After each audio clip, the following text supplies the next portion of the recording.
Bom dia a todos.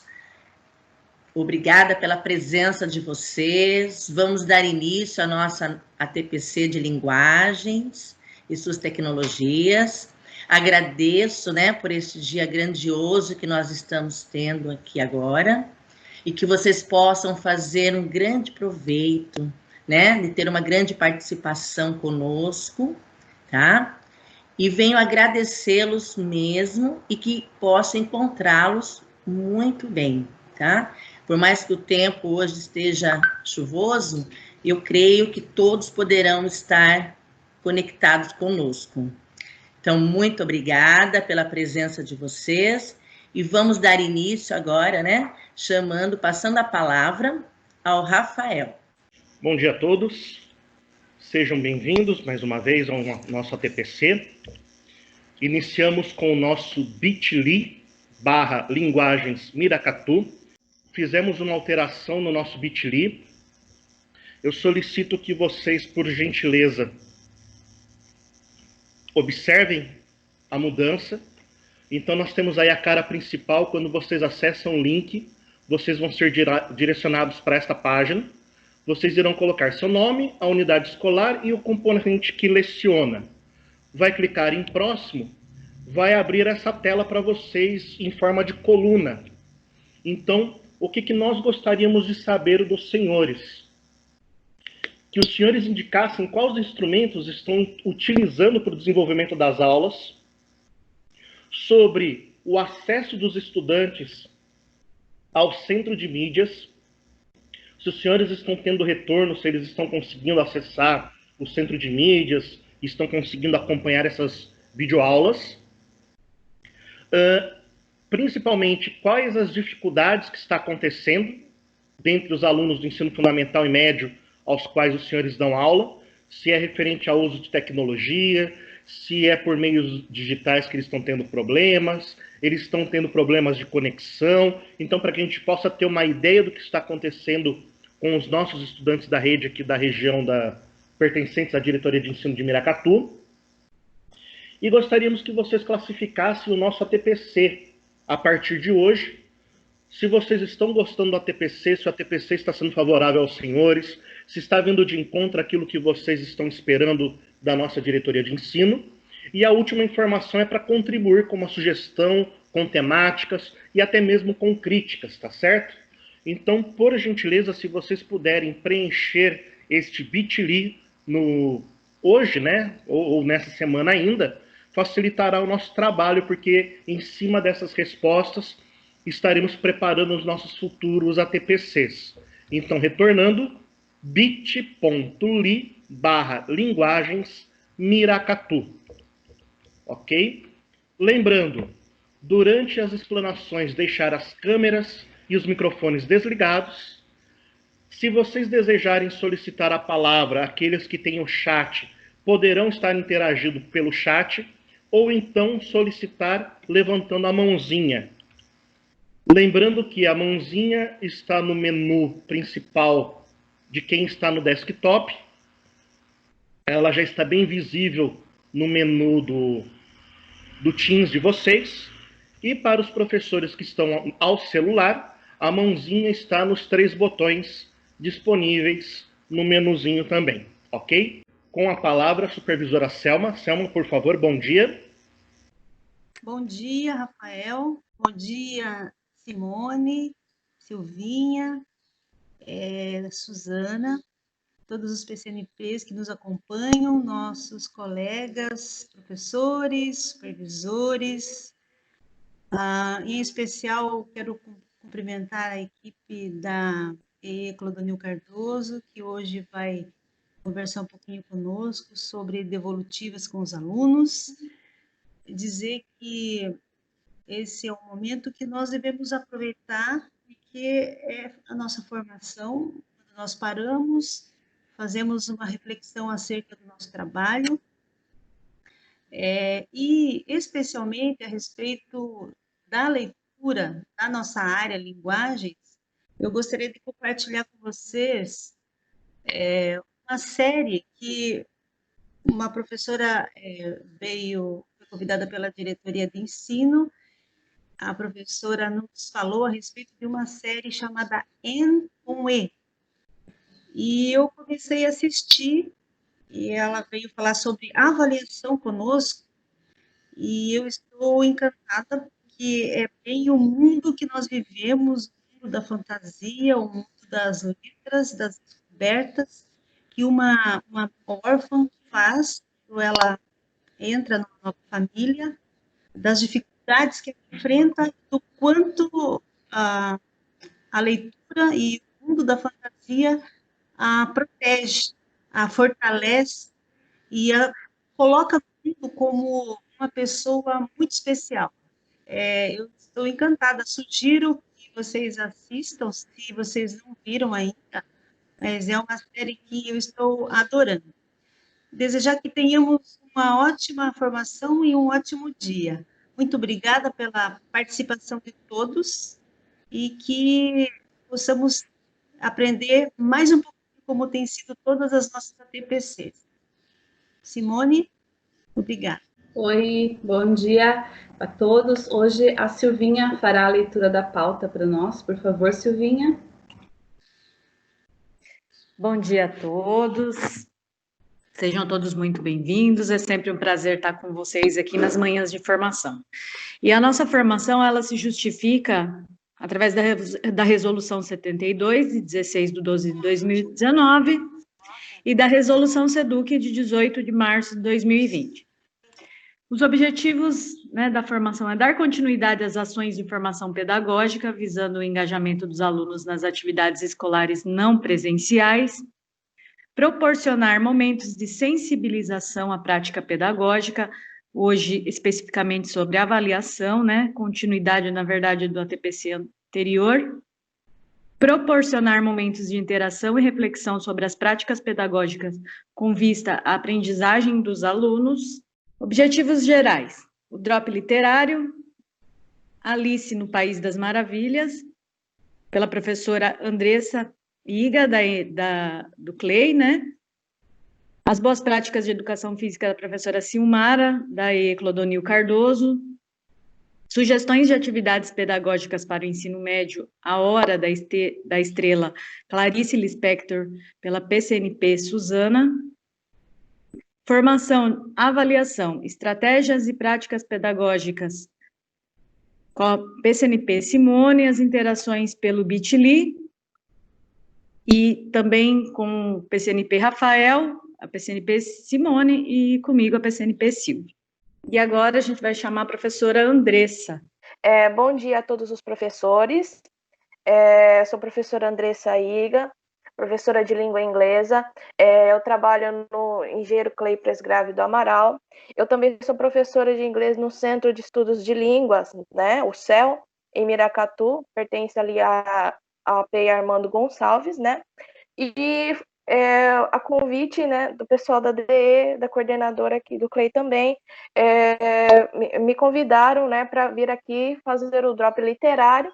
E quando eu recebi o convite, eu fiquei pensando, meu Deus, o que eu vou levar para os professores, E naquele momento em que eu estava pensando a respeito de qual obra eu vou falar, eu decidi escolher uma das obras da minha vida, Inclusive foi tema do meu trabalho de conclusão do curso de letras, Que é Alice in Wonderland, Alice in Wonderland é aqui no Brasil conhecido como Alice nos País das Maravilhas, de Lewis Carroll, Então hoje eu vou apresentar para vocês um trecho e uma reflexão a respeito desse trecho, certo? Muito bem, então vamos lá. Primeira coisa, eu sou professora de língua inglesa, então decidi trazer dessa vez um clássico da literatura inglesa, Então Alice é um dos clássicos, muito conhecido mundialmente, Ele foi publicado em 4 de julho de 1865, ou seja, agora em 2020, no dia 4 agora de julho, a obra completou 155 anos de publicação, Eu já vou abrir aqui um parênteses, Eu vou dizer aqui para vocês que, assim, se vocês só assistiram a animação da Disney e o filme do Tim Burton, eu aconselho vocês a lerem o livro, tá? Porque é uma experiência totalmente diferente E para os professores de língua inglesa que estão me ouvindo agora, eu vou dizer, se vocês têm a possibilidade de ler a obra no original, ou seja, em língua inglesa, eu digo para vocês que é uma experiência ainda mais enriquecedora, porque tem muitas piadas e trocadilhos dentro dessa obra que fazem mais sentido ainda na língua original, que é a língua inglesa, certo? Então aí fica uma indicação de leitura para vocês. E essa obra, né, ela é do gênero literário nonsense, e coloquei aqui no slide, né, uma explicação do nonsense, é a expressão que é frequentemente utilizada para denotar um estilo característico de humor perturbado e sem sentido, que pode aparecer em diversas artes, né? Então, tanto na literatura quanto pintura, cinemas, né? Tem algumas obras que são classificadas como nonsense, que aparentemente não tem muito sentido quando a gente olha de uma maneira superficial.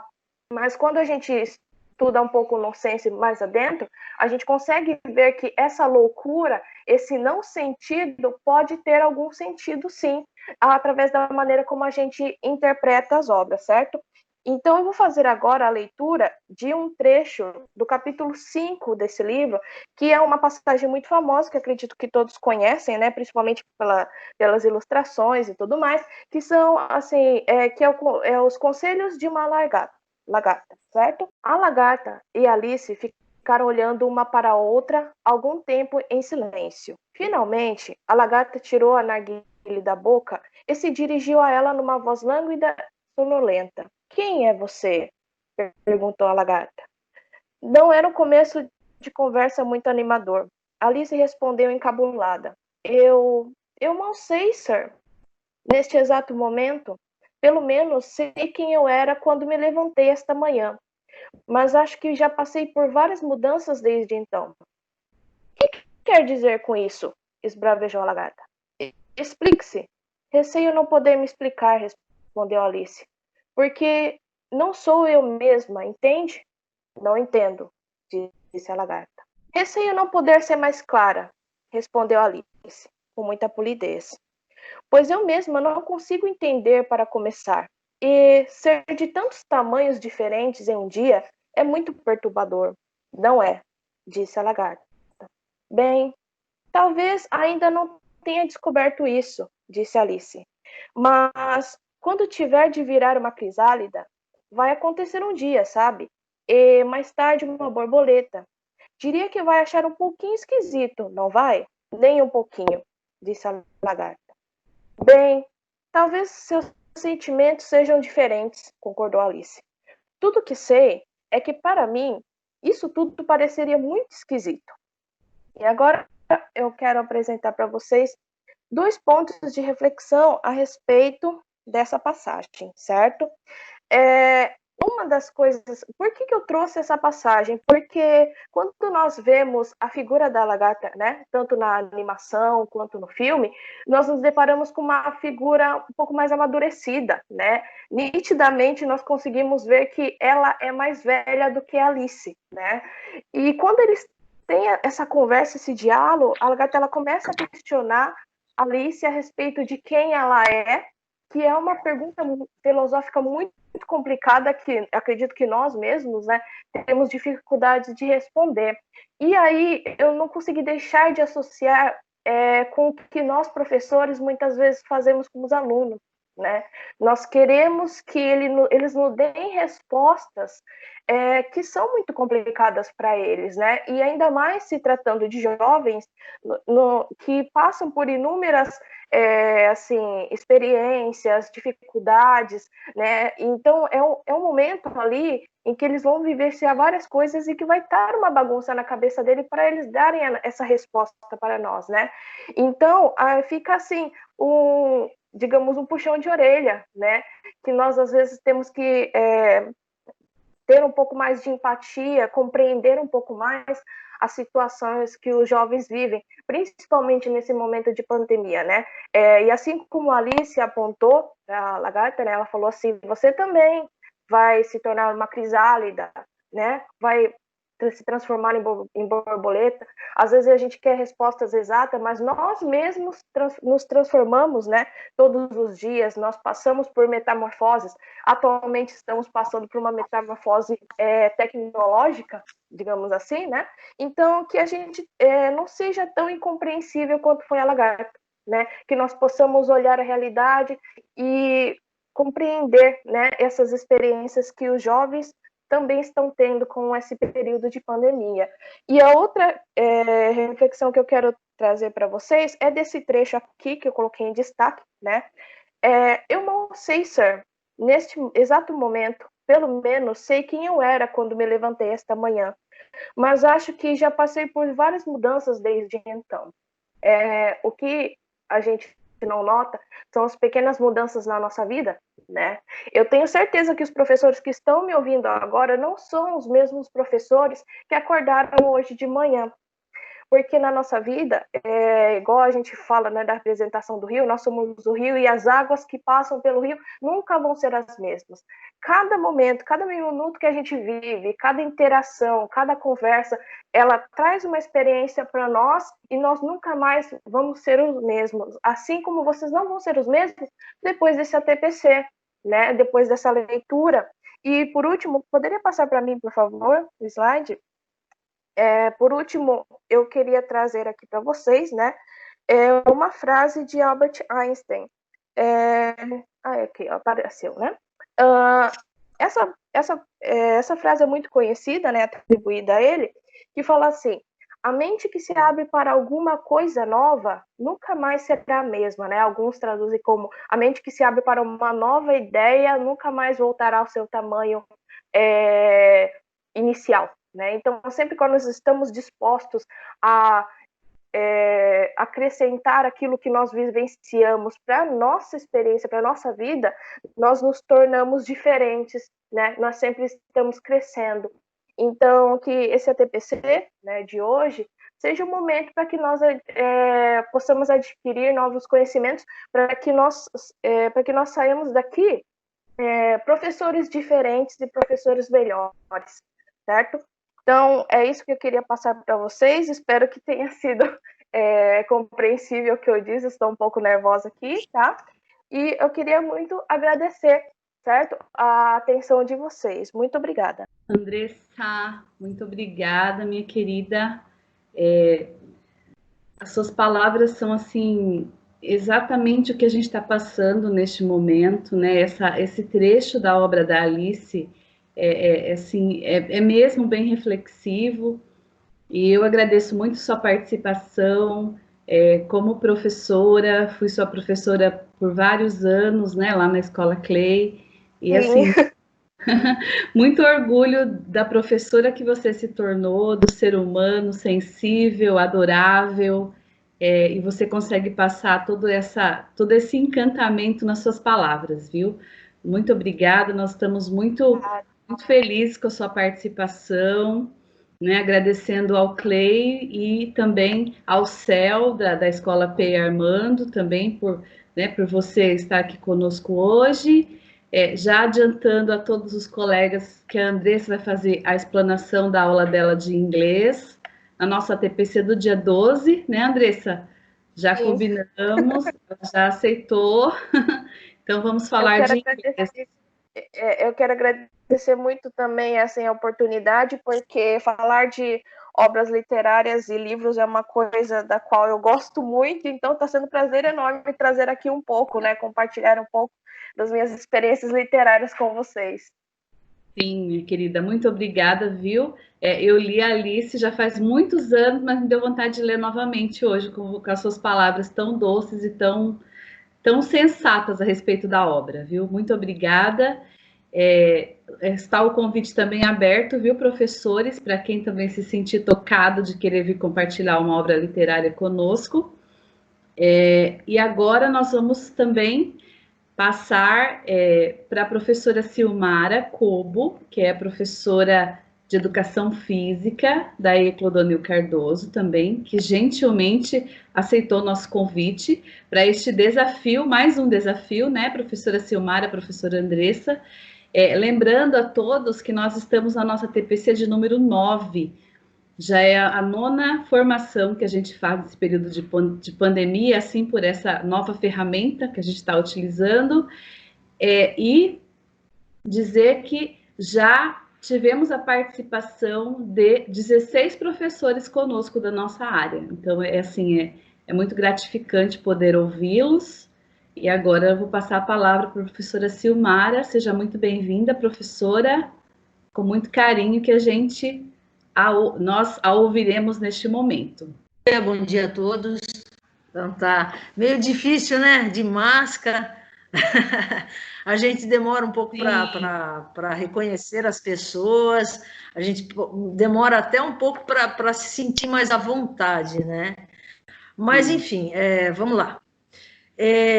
Na verdade, quando o Selma, né, me convidou para tá falando a respeito disso, para mim foi algo muito, muito tranquilo, porque eu já fazia esse trabalho com os alunos, eu sou professora de educação física e creio que isso é da personalidade de cada um, mas os professores de educação física, eles criam uma empatia muito próxima com os alunos, é uma característica da maioria dos professores de educação física, e então se torna muito mais fácil, né, a gente ter essa proximidade com eles.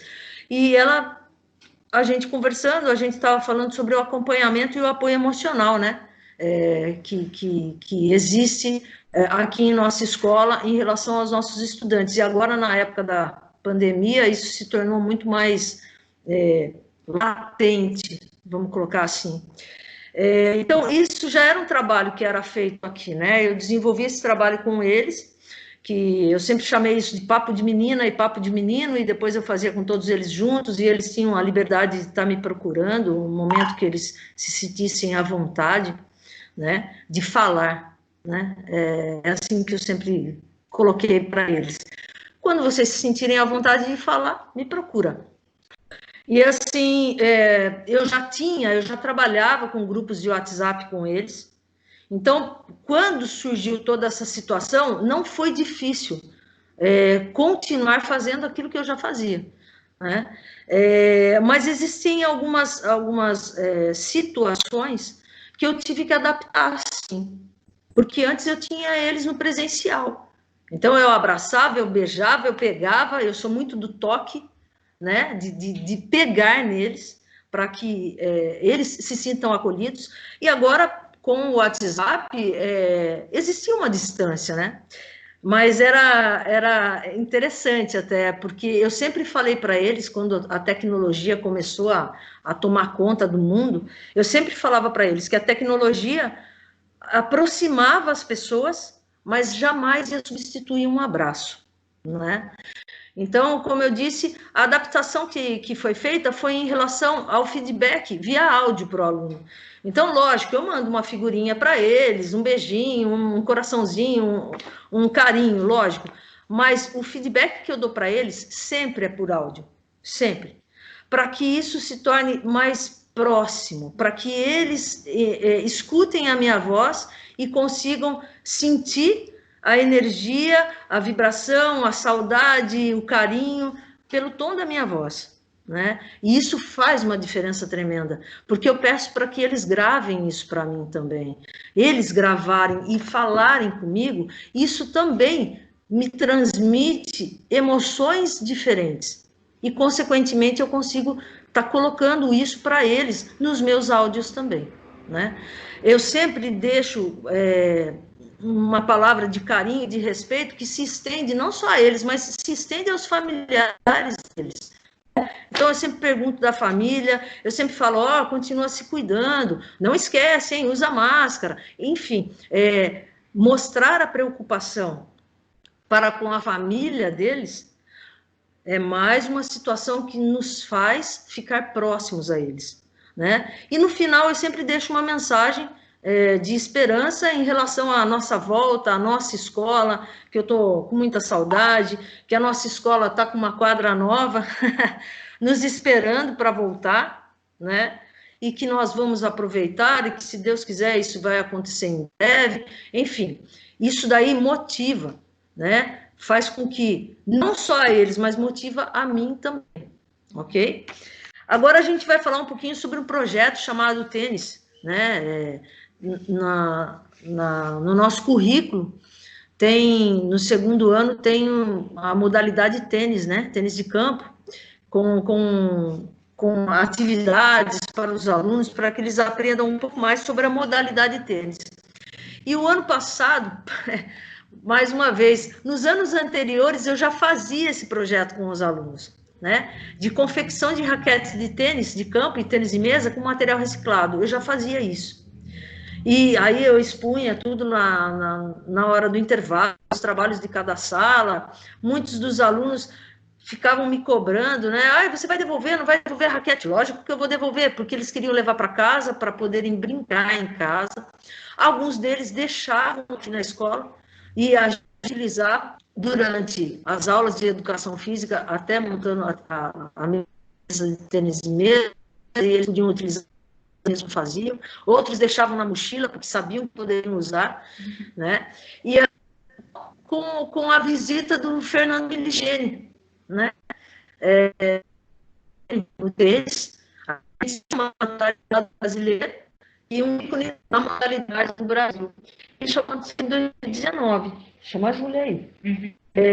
E aí, esse ano foi online, né? Mas o ano passado, não. O ano passado foi ao vivo e a cores, como eu falo para os alunos.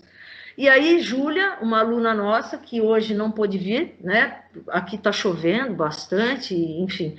Mas ela está... A Júlia Murat, eu acho... Rafael, por gentileza, eu acho que ela você já aceitou ela aí. Então, ela vai dar o depoimento dela de como foi participar em 2019 desse momento, desse projeto tênis, ao vivo e a cores, né? E depois Bianca vai falar como foi participar desse projeto também, só que hoje, de forma online, ok? Então, eu passo a palavra aí para a Júlia. Julinha, tá aí já? Bom dia, que saudade! Queria muito poder estar aí, mas infelizmente não pude. Mas, então eu vou falar um pouco sobre a minha participação nesse projeto no ano de 2019. E é o seguinte, foi importante a participação de todos os alunos nesse projeto de tênis. Foi interessante a imaginação de cada um de nós a respeito da montagem da raquete, os diversos tipos de materiais usados, teve raquete de papelão, de bambu. Enfim, também nos trouxe a oportunidade de conhecer o grande tenista, o Fernando Meligeni. Ele tirou dúvida dos alunos em relação à profissão, nos contou a sua trajetória. Tivemos momentos em que os estudantes tiveram a oportunidade de participar de atividades dinâmicas, sendo assim uma grande interação. E uma lição que foi muito importante foi nos passada, que é de nunca desistirmos dos nossos sonhos, lutarmos sempre por eles, né? E projetos como esses incentivam os alunos. E eu, ao participar desse, reafirmo que é importante termos momentos assim, que além de nos trazer conhecimento, nos proporciona uma incrível experiência que com certeza nós jamais esqueceremos. Júlia, só confirma pra gente de que série que você é, por gentileza? Eu sou da 3ª série do ensino médio. Ok. Muito obrigado pela participação. Obrigada. A Júlia, ela participou desse projeto, né, presencial, o ano passado, quando ela estava no 2º ano do ensino médio. A Bianca está no 2º ano do ensino médio e agora vai falar a respeito de como foi a participação online, né? Apesar de que o ano passado ela teve a oportunidade de conhecer o Fernando Meligeni, porque todos os nossos alunos foram e participaram, jogando, inclusive, tênis com o Fernando Meligeni, todos mesmo, todos. Ele foi fantástico, dando atenção para todas as nossas crianças. Só que esse ano a gente teve que fazer isso de forma online, mas a presença dele estimulou bastante esses alunos a participarem esse ano, mesmo de forma online. Manda aí, Bibi. Bom dia mais uma vez. Fazer essa atividade no período de quarentena, de pandemia, sem poder sair de casa, foi realmente muito importante para mim. eu consegui fazer uma atividade que eu realmente pude me dedicar, eu tinha todo cuidado, a professora me ajudou nos momentos que eu não conseguia compreender como fazer, ela me explicou, mandou vídeos, áudios, disse que como foi feito no ano passado, e isso foi muito importante. Fazer uma atividade manual em que eu pude me dedicar foi muito importante, realmente. Eu gostei muito da atividade e eu posso até usar a raquete porque ficou muito boa. Foi realmente muito legal. Eu gostei muito de participar de forma online e de forma presencial também seria ainda melhor, porque eu poderia conversar com os outros alunos, a gente poderia trocar ideias, mas deu tudo certo e eu adorei. É importante deixar claro que o grande objetivo foi fazer com que eles, esse ano, né, tivessem uma atividade diferenciada do que eles estão tendo, né? O tempo todo atividades onde eles têm que ler, pesquisar, escrever, enfim. Então, a ideia esse ano era tentar fazer com que eles fizessem uma atividade diferenciada e que isso pudesse trazer a eles a satisfação de brincar com a raquete, né? Porque, na verdade, todos nós estamos muito parados, vamos dizer assim, né? Numa grande maioria, pelo menos, estamos muito parados, até mesmo dentro de casa. Então, a ideia foi fazer com que eles fizessem um brinquedo, transformassem isso numa brincadeira e depois pudessem utilizar, né? Essas fotos que vocês estão vendo são fotos do ano passado, né? Da presença do Fernando Meligeni aqui. Esse quadro foi muito bacana, porque esses meninos já se formaram, eles estavam no 3º ano, o ano passado, e eles fizeram uma pintura na tela estilizada de como seria o Fernando Meligeni nos dias de hoje, né, com toda essa questão estilizada da tecnologia e tal. E aí ele ficou encantado, assim, até hoje ele mantém vínculo com alguns alunos, comigo, a gente se fala, porque ele ficou encantado mesmo com a receptividade da escola, com o empenho dos alunos em estarem trazendo ele para a realidade da nossa escola, né? A nossa escola é num bairro afastado do centro da cidade, que é muito carente, que é muito precário, né, Bibi? E a gente vai adaptando e o que nós temos de melhor, com certeza, é essa disponibilidade em dar o acesso, em querer que as pessoas realmente venham até aqui e saibam como é aqui. Apesar de todas as dificuldades e dos problemas, o que tem aqui, né? Porque quando a gente está longe dos grandes centros ou do centro da cidade, a gente fica meio alheio a algumas coisas. Mas aqui tem muita coisa boa, muita gente boa.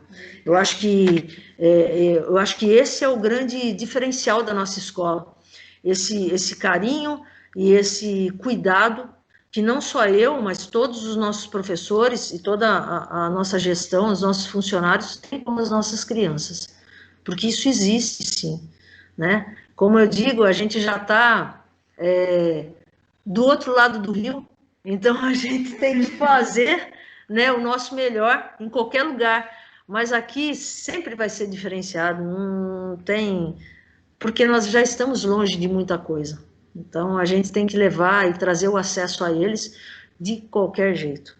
Em relação às boas práticas e a esse acompanhamento emocional, eu acho que a gente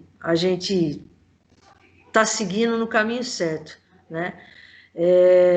Eu deixo essa frase aí para a gente estar refletindo, né? Que não podemos errar, pois o erro dessa vez não poderá fazer parte do aprendizado. E isso tem a ver, não querendo causar polêmica nenhuma, mas tem a ver com a volta às aulas, né? Dessa vez a gente não vai poder errar, né? A gente tem que pensar muito bem a respeito, entender os procedimentos e entender também a condição de cada escola em particular. Às vezes tem uma escola aqui mesmo na cidade que tem condição de voltar, seja porque a clientela é diferente de uma outra clientela de um outro bairro, seja porque a escola tem condição estrutural de fazer com que todos os procedimentos de higiene e de cuidados para essa volta aconteçam. E às vezes dentro da mesma cidade, o que acontece claramente aqui em nossa cidade, isso não acontece. Então o erro não, a escola tem que ter autonomia, independente de questões políticas, a escola tem que ter autonomia para direcionar essa volta da melhor forma, ou não direcionar, ou não voltar. Porque, como eu disse, cada um tem sua particularidade, cada escola tem sua clientela, e, consequentemente, isso faz uma diferença tremenda nos dias de hoje. Ensinar é um exercício de imortalidade. De alguma forma, continuamos a viver naqueles cujos olhos aprenderam a ver o mundo pela magia da nossa palavra. O professor assim não morre jamais. É dessa forma que eu enxergo, e eu sempre falo para eles que o sucesso deles é o meu sucesso, e o fracasso deles não deixa de ser o meu fracasso, mesmo eu dando o máximo de mim. Então, eu acho que isso é algo que nos liga, não só durante o tempo que a gente é professor e aluno, mas nos liga pela vida, né? Porque eu sempre vou ser a professora deles, e eles vão ser eternamente os meus alunos. Não tem jeito. Sim. Muito obrigada. Muito obrigada, professora. Obrigado, professora. Muito obrigada, Bianca. Maravilhosa. Imagina. Com esse olharzinho feliz. Muito obrigada. A professora Selma quer fazer as considerações? A professora Silmara, por favor. Sim. Gostaria de primeiro agradecer a Bianca, a Júlia. Eu sei que está um dia chuvoso, chegar aí até a escola hoje não foi fácil, assim como a professora Silmara, que veio da Ilha Comprida, que tem ido várias vezes à escola para olhar como os trabalhos à quadra estão sendo realizados, com aquele olhar que só o professor de educação física tem, né, o amor que ela tem pela carreira, pela profissão e, acima de tudo, pelos alunos. Eu fiquei emocionada aqui, ouvindo, né, o trabalho que ela desenvolve e todo o carinho que ela conquistou ao longo de todos esses anos. Ela nos representa, né? Nós podíamos colocar essa frase, a professora Silmara Colbo nos representa. Então, é a voz e a fala de muitos professores. Obrigada. Bom, neste momento, nós vamos agora nos adentrar um pouquinho sobre a sugestão literária, né? Como nós já tínhamos falado um pouquinho sobre a obra, né, e a biografia dela, nós vamos então iniciar com uma frase dela, tá? Renda-se como eu me rendi. Mergulhe no que você não conhece como eu mergulhei. Não se preocupe em entender. Viver ultrapassa qualquer entendimento. Essa é a frase da nossa querida Clarice Lispector. A Clarice Lispector, ela faz parte, né, da literatura brasileira, do modernismo no Brasil, né, com o gênero que é a prosa. Ela nasceu em 10/12 de 1920 e a obra dela, né, que é a Hora da Estrela, juntamente veio antes que ela pudesse morrer, tá? Foi uma das mais importantes escritoras da literatura brasileira do século XX, tendo importante papel para o seu desenvolvimento. Antes de mais nada, eu só gostaria de retratar com vocês, professores, tá? Quando vocês forem trabalhar com seus alunos, fazer um pouquinho do contexto histórico, como eu estarei fazendo agora neste momento, para que vocês, resumidamente, fazendo um mapa conceitual, tá? O que vocês poderiam estar apresentando dentro do contexto histórico. Então, eu vou falar da terceira fase, tá? Do modernismo, que é conhecido também como pós-modernismo, que vai de 1945 a 1980. É um período que está marcado por pluralidade de formas estéticas e experimentalismo linguístico. Então, nessa época, estava acontecendo muita coisa importante, que era o fim do Estado Novo, que era da Segunda Guerra Mundial. E com isso emendava o quê? No início da Guerra Fria. Agora vocês possam imaginar a cabeça desses artistas nessa época, quanta coisa que rolava. Então, lá no campo da poesia, na geração de 45, como alguns poetas ficaram conhecidos, tentou resgatar um traço mais formalista em seus versos, mas logo foram ofuscados pela poesia substantivada, que se chama o autor João Cabral de Melo Neto. Indo para o campo das narrativas, destacam-se quem? Guimarães Rosa, por meio de suas prosas poéticas, que tematizou o Sertão Mundo. E a nossa querida escritora Clarice Lispector, né, onde ela traz para nós o quê? O mergulho, ela mergulha profundamente na subjetividade do seu ser, tá? Então, neste momento, nós vamos estar entrando, falando um pouquinho sobre o quê? Análise dela, né, da obra, tá? Dentro desta obra, gente, da Hora da Estrela, ela nos coloca da seguinte forma.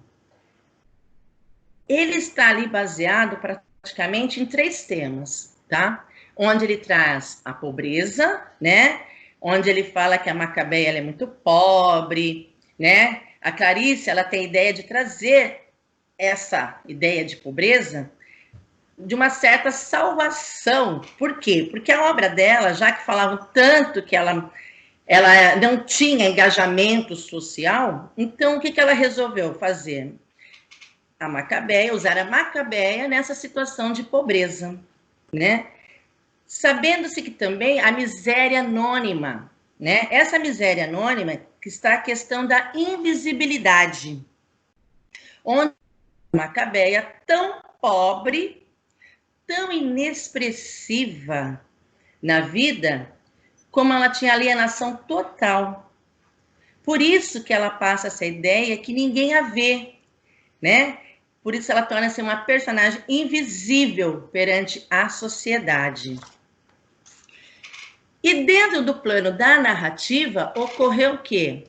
Vai ter a reflexão literária, onde vai haver essa reflexão literária, né? O tempo todo, o Rodrigo, ele vai fazendo o quê? Usando o uso da metalinguagem, né? Onde ele fala sobre o ato de escrever literário, tá? Dentro da própria obra, que é onde busca o quê? O autoconhecimento. Ele quer buscar o autoconhecimento, que é escrever para entender. Porque ele fala ali que ele escreve porque ele precisa de respostas. E quando ele vai falando da Macabeia, ele vai descobrindo coisas a respeito dele também. Aí diz, por isso que está falando assim, a escrita como autoconhecimento, tá? Vamos agora passar para o tipo de narrador, né? O que acontece aqui na narração? A primeira pessoa, quando ele participa da trama, né? Que é o Rodrigo, que é um personagem fictício, a qual ela colocou para que ele viesse falar, né? Como se ela falasse usando o quê? Um pseudônimo, tá? A terceira pessoa, quando ela conta a história de Macabeia, que é o narrador onisciente. Por quê? Que trata-se do narrador onisciente, que é o tipo de narrador onisciente, porque ele conhece tudo sobre ela. Ele fala tudo que acontece desde os seus sentimentos, né?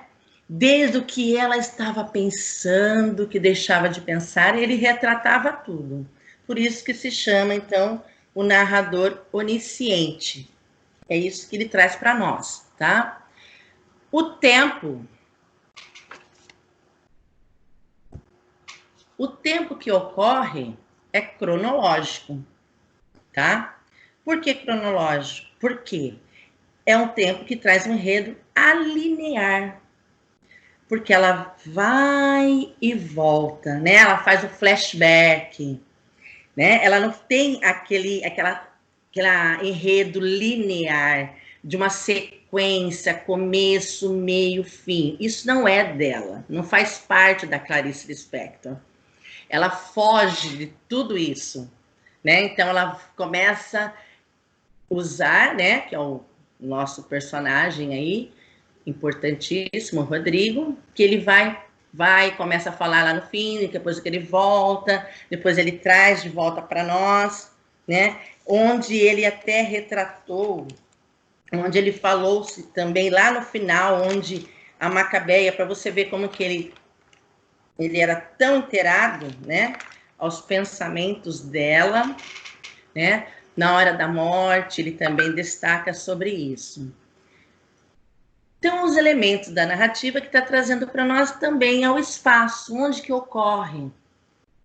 No Rio de Janeiro, né, fazendo algumas referências de locais como o quarto de Macabeia, na Rua do Acre, no escritório onde ela trabalha, na Rua do Lavrado, poucas cenas externas, como no cais, nas ruas, no parque, cinema, na Cartomante e no zoológico. Então, foram os locais por onde ela passou, tá? Também traz aqui para nós o discurso, que é a maneira pela qual a fala, né, o pensamento da personagem, ela é apresentada ao leitor, onde ele faz lá no plano de Macabeia. Nós temos 3 tipos de plano que vai apresentar o texto, mas eu não vou me adentrar a eles, tá? Pelo tempo, tá bem? Depois eu vou estar passando para vocês de forma, pelo WhatsApp, as atividades, tá bom? O que acontece no plano da Macabeia? Ele alterna seus discursos, né? Tanto direto quanto indireto. Onde ele começa a dizer o quê? Onde ele faz do personagem, né? Que ele é o leitor, do leitor, que tem a sensação de estar ouvindo diretamente a personagem. E tanto no discurso direto, que a fala do personagem, ele chega ao leitor através de quem? Do Rodrigo. E nos outros planos, que vai estar retratando sobre o discurso indireto, que está repleto de digressões. O que seriam essas digressões? Onde ele para de narrar e começa ali a conversar. Aí onde começa a tornar aquela narrativa lenta, né? Porque ele parou ali naquele momento, tá? Temos também as frases que são inclusas, né? Que não apareceu aí, mas também que é usado por ele, que ele fala assim, que deixam as frases sem terminar, fica tudo pela metade, tá? E vamos agora para os personagens. Então, nós temos aí, quanto ao papel protagonistas, nós temos os importantes, né? O Rodrigo e Macabeia. Eles que são os nossos protagonistas da história, tá? O desenrolar está sendo através deles. E os secundários aparecem como Glória, Olímpico de Jesus, né? É aquele que era o namorado da Macabeia, a Glória é aquela que tomou o namorado dela, né? Toda bonitona, tal, lourona, oxigenada. E o Raimundo, que era o patrão da Macabeia, onde ela trabalhava como datilógrafa. E a Madama Carlota, né? Como na visão de alguns, para mim, ficaria uma charlatã, né? Coitada da Macabeia. Mas foi assim, acho que o momento que ela mais viu a importância, né? Então, ela começou a contar a história para ela, para Macabeia. Quem era a Madama Carlota? Era uma ex-prostituta, né? E começou a desenrolar a vida dela. e de repente, e falar para ela, né, o que queria acontecer, dando a previsão para ela, para Macabeia. E as 4 Marias, a qual ela foi morar, né, depois que a sua tia faleceu. E o médico, que também ele está com um plano secundário, que ela, assim, ela fugia do médico, porque ela morria de medo, né, de ir ao médico. Ela tinha medo de ficar doente, tá? E os antagonistas? Houve.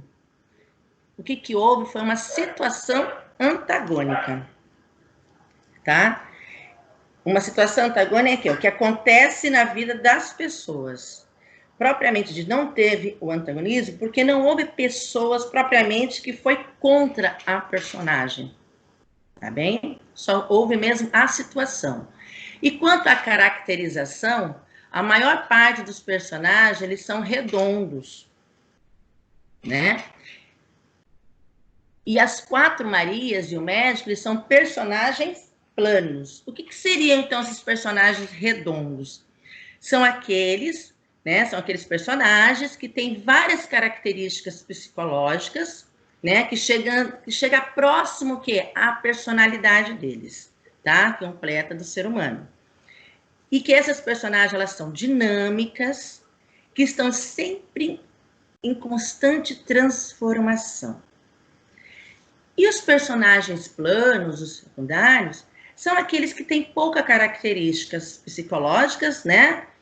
Eles são estáticos, não tem muita evolução sobre eles, tá? São mais coadjuvantes ali mesmo, tá bem? Então, aqui só vou estar retratando para vocês o que poderemos encontrar, né, na obra da Hora da Estrela, a linguagem e alguns recursos estilísticos, tá bem? Então, o que nós podemos verificar? Que o vocabulário ele era muito simples, bem coloquial, bem do seu dia a dia, né? A narrativa, ela tinha um ritmo lento. A metalinguagem, que é onde ele retrata, né? Que foi dito, que é um escritor que quando ele fala sobre o ato de escrever literário, né? Onde ele conta utilizando o seu próprio código. O abandono da pontuação tradicional, né, como nós sabemos aí, que faz parte já do nosso modernismo, né, da característica dele, que sai do seu ritmo tradicional, que é o desvio da sintaxe. E a Clarice Lispector, ela deixa assim bem claro, né, em uma das entrevistas dela, que a vírgula coloca onde eu quiser, que é uma forma que o leitor ele possa respirar na hora de ler. Então, ela quebra totalmente esse desvio da sintaxe, tá? As digressões, né? Que é onde já foi comentado, que ele para de narrar, certo?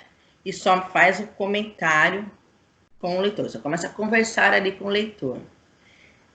Temos as frases inconclusas, né? Como já foi dito, que elas não tem término. Sim, não tem uma continuidade, tá? Sempre parava pela metade. Também apresenta as técnicas impressionistas, né? Onde registra as emoções e os sentimentos de uma forma bem rápida, né? Para que pudesse aproximar-se da escrita, tá? A poética, que trata-se muito das repetições, né? Onde dormir até o nunca, e repete, onde as gradações também acontecem. Figuras de linguagem, gente, aparece muita metáfora, muita, tá?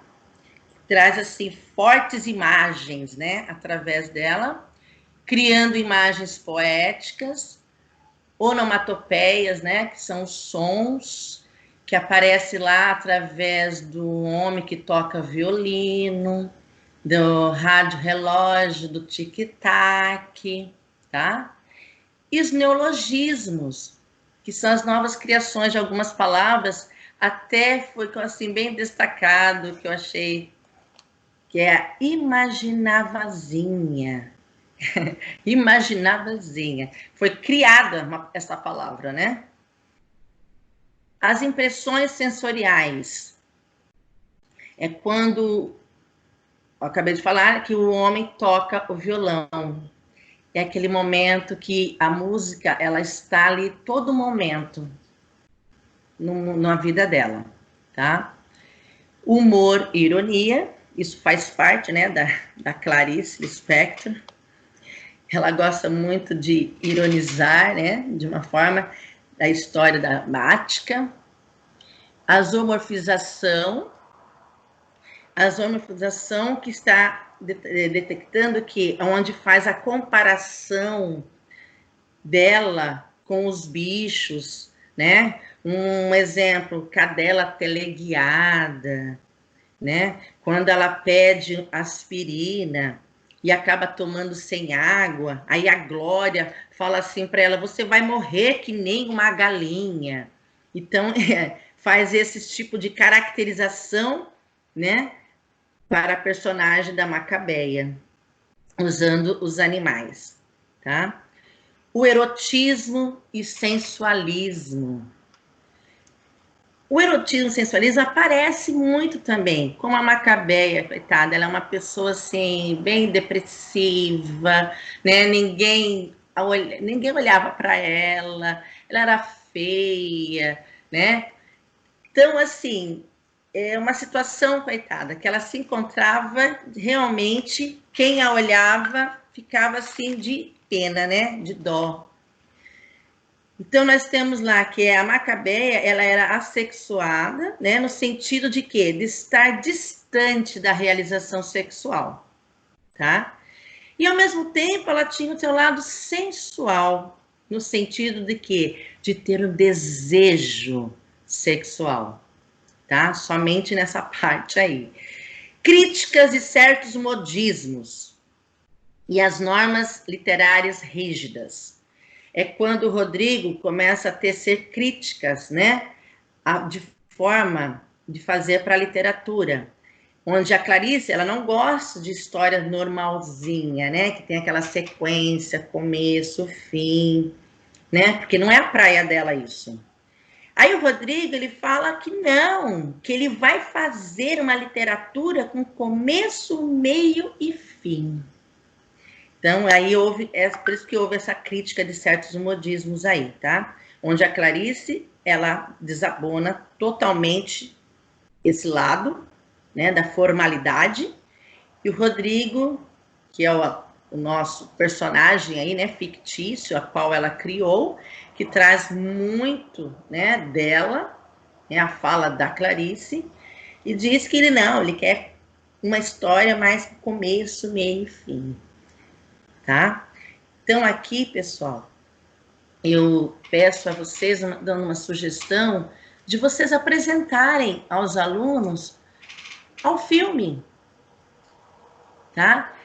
Passa o filme para eles e vão pedindo para que eles também venham ler o livro, porque é muito importante ler o livro, né? Porque tem coisas que vão acontecer lá no filme que lá não vai falar muito do Rodrigo, né? Não vai falar de muitos personagens, vai falar muito mais da Macabeia, tá? Então é importante que vocês possam estar indicando este livro para eles, principalmente para os terceiros anos, né? Que estamos aí prestes para o Enem, para o vestibular, que são uma obra que possa estar caindo, tá bom?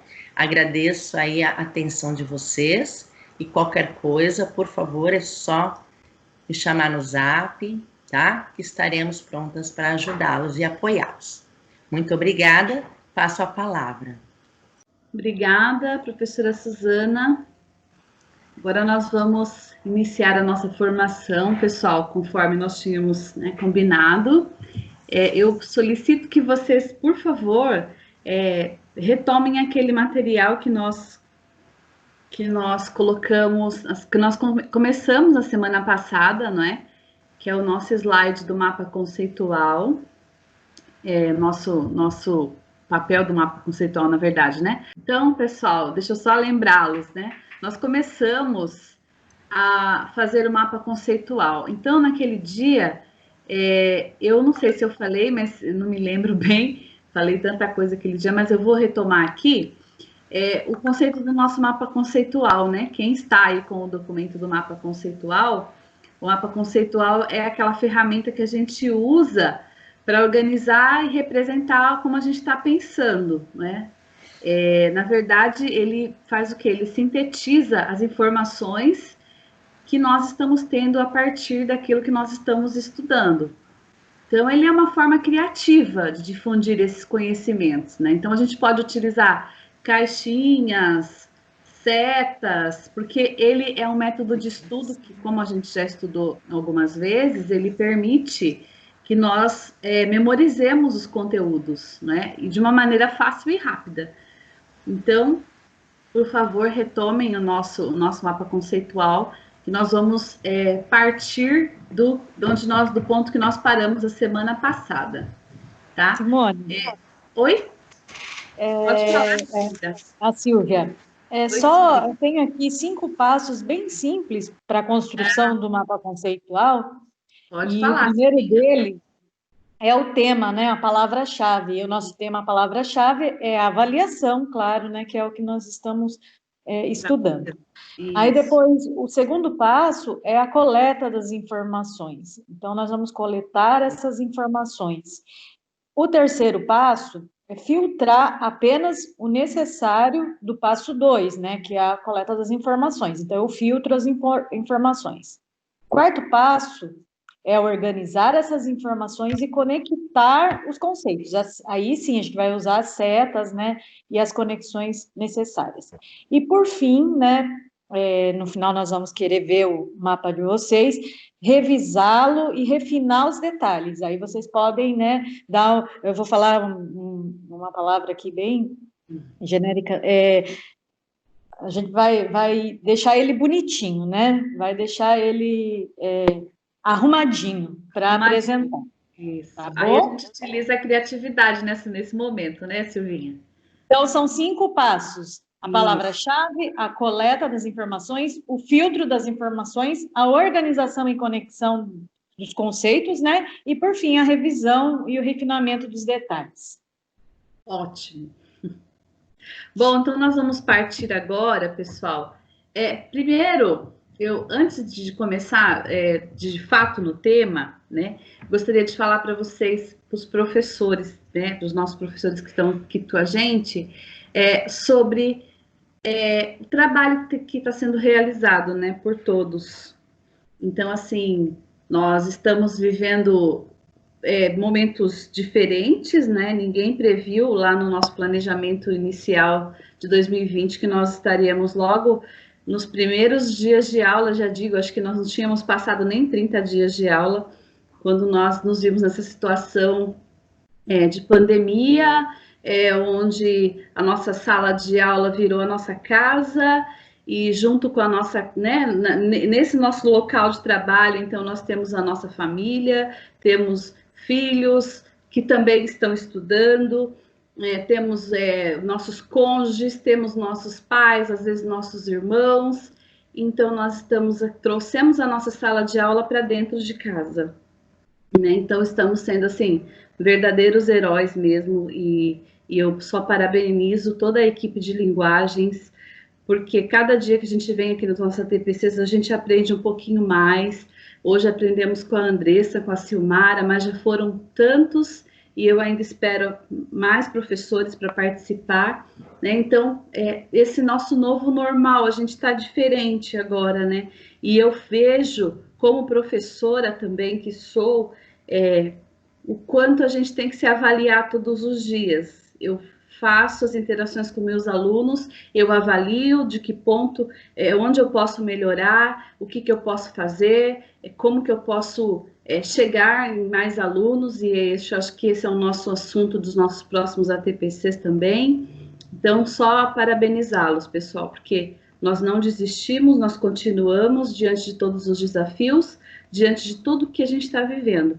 Então, a avaliação, acho que é um tema muito, muito pertinente hoje, porque eu estou me avaliando todos os dias, eu acredito que vocês também. A gente todo dia tenta melhorar, fazer a nossa própria autoavaliação. Então, gostaria de começar partindo desse ponto, né? Enquanto seres humanos, o quanto nós estamos fragilizados e mesmo assim, quanto nós temos que continuar e não podemos desistir jamais, porque somos professores e somos pelos nossos alunos, sempre, tá bom? Então, vamos vamos passar, né, Rafa, o slide avaliar. Nós vamos fazer essa perguntinha agora, que é o que é avaliar. Então, nós vamos abrir a palavra agora e vamos contar com a participação de vocês, tá, gente? É um bate-papo, nós vamos trocar figurinhas, sintam-se muito à vontade de conversar conosco. Queremos ouvir vocês, sim, é muito importante para a gente, porque somos professores, então vamos nos apoiar, né? Então, por favor, quem gostaria de levantar a mãozinha aí, ou que não consegue levantar a mãozinha, liga o microfone, e dentro daquilo que vocês acreditam, tá? O que é avaliar para vocês, por favor? Tivemos algum professor que quiser levantar a mãozinha, ou que queira falar diretamente no microfone, já pode, a palavra está aberta. Temos conosco agora 206 professores. Dos 206, quem quer falar? Todo mundo? Vamos ver quem levantou a mãozinha. Já? Pode falar, pessoal. Pode falar em uma palavra só, se quiser. O que é avaliar, professores, para vocês?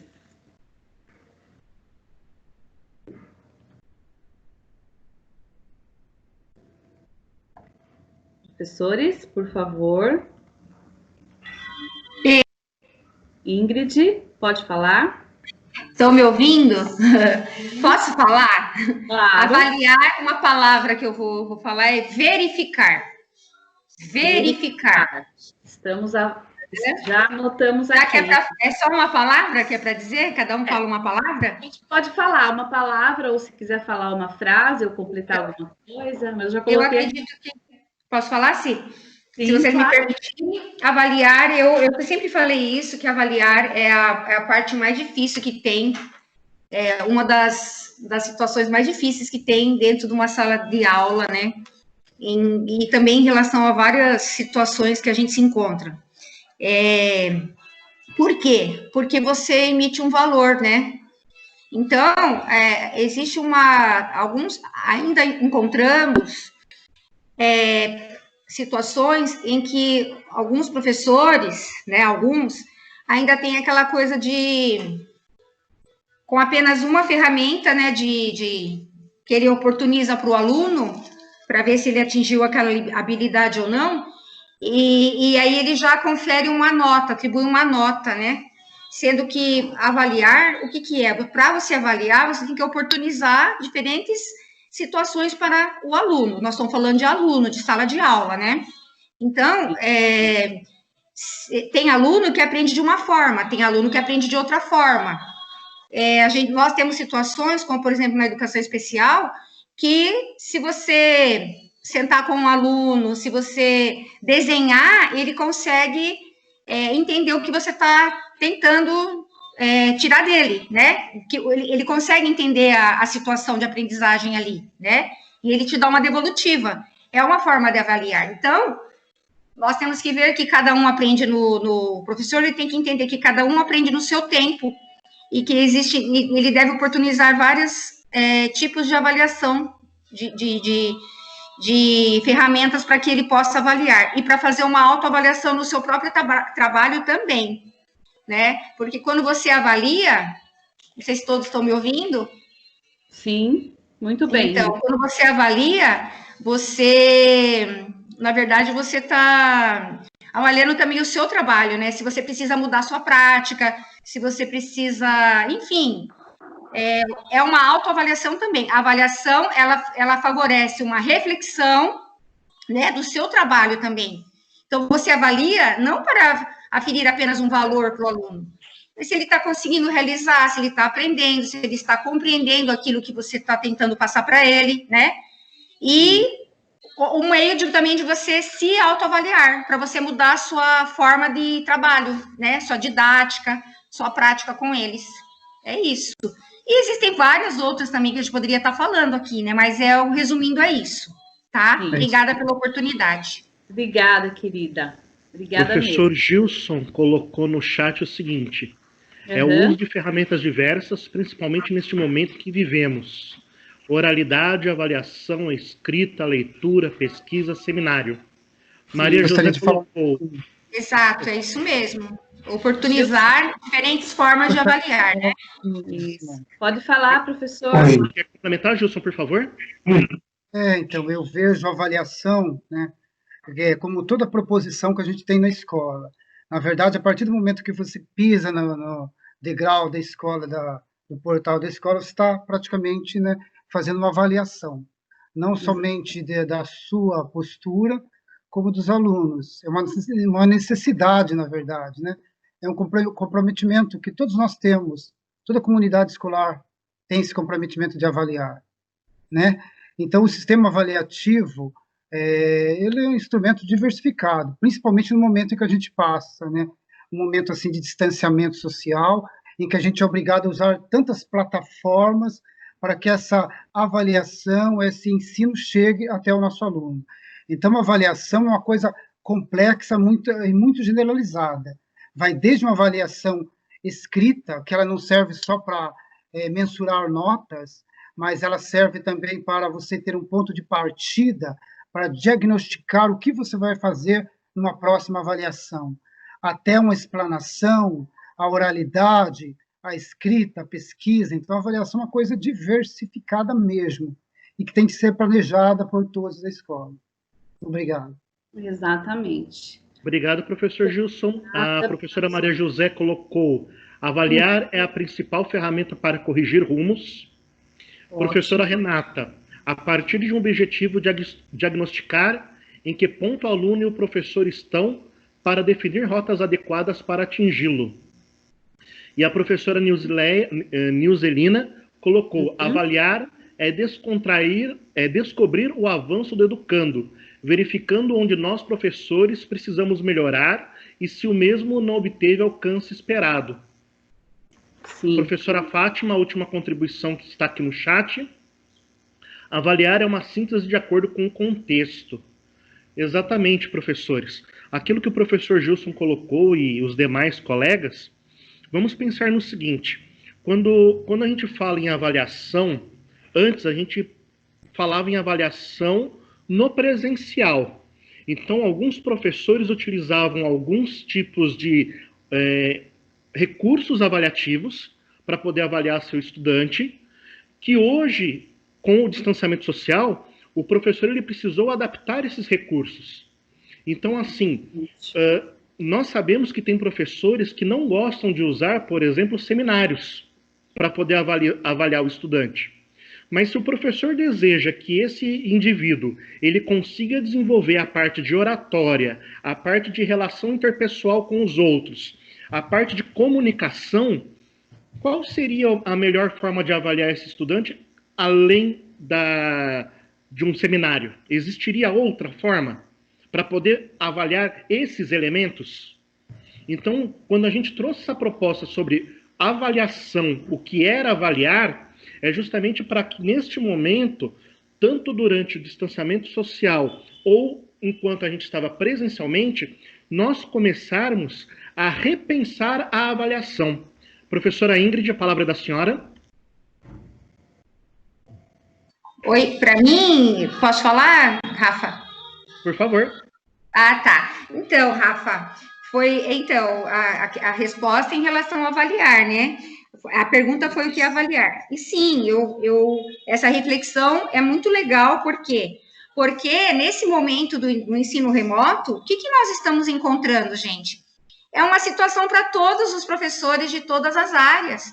Nós temos alunos que nós não temos nem como avaliar, certo? É só para nós refletirmos. Por que a professora Ingrid está falando isso? Ora, porque eles não têm acesso, eles não estão realizando nenhuma atividade, sejam aquelas oportunizadas pelo ensino remoto, onde tem o uso das tecnologias, o celular, do centro de mídias, lá o Classroom, ou outras ferramentas, outras formas que vocês têm de entrar em contato com o aluno, ou seja, aquela também que o pai deve retirar o material na escola.